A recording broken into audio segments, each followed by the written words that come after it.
Salamreo distrika maro ao anatin'ny faritra Melaka dia lasibatra amin'ny tsy fandriampahalemana ihany koa ny ao Antsalova ao hamongorana ity trangana tsy fandriampahalemana ity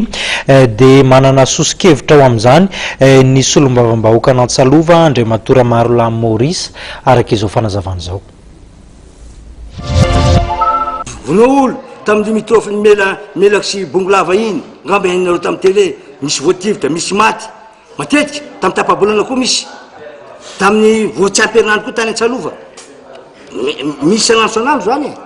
le vola CLD fanampiny amin'ny CLD io aleo rangaha tambatsika dia mividy hélicoptère itsika tena marina zaho tena ho an'izay dia ny mbola tsy lany vola io andao atambatsika atao anaty gony dia aleo vidianantsika hélicoptère nefa ny premier ministre tato nyteny zao rafa zay nyteny zay tsika ozy misy effacement de dette ataon'ny firenena anankiray ato aloha tsy tenena le firenena fa ndraindray tsy tanteraka le izy ka io vola io izy izy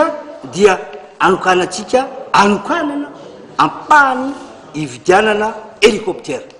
zay tena masaka mihitsy ny tagnako nitehaka tamin'izay tao amin'ny assemblée nationale hoe amin'ny agnaran'ny faritsy Melaka dia etsy tena maro nefa ray ihany hélicoptère miodikodina amin'izao fotoana zao mba tsy avoatsembatsembana ny lalao Melaka atao any Antsalova satria andrenesana asandahaly foana fatitsy olona omby amanjatony foana any amin'ny faritsy Melaka na mora feny be na mainty rano na mbatomainty tatoato tsy dia naheno fa Antsalova aloha dia resako aminareo ny fampitomboana ny isan'ny tany filaminana ary fametrahana vondrotafika izay ny fanarahana tato amin'ny assemblée nationale fa atao apetraka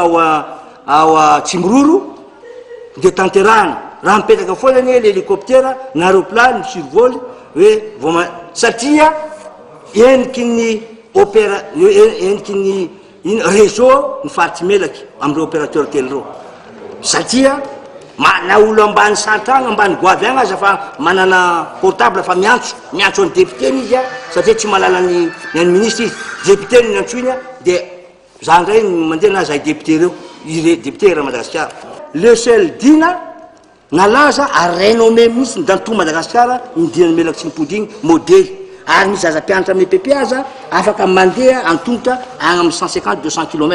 amin'izao fotoana zao na andeha 5-3 km atahorana zao fotsiny izy hoe avy alao alalaka ny fampiarandina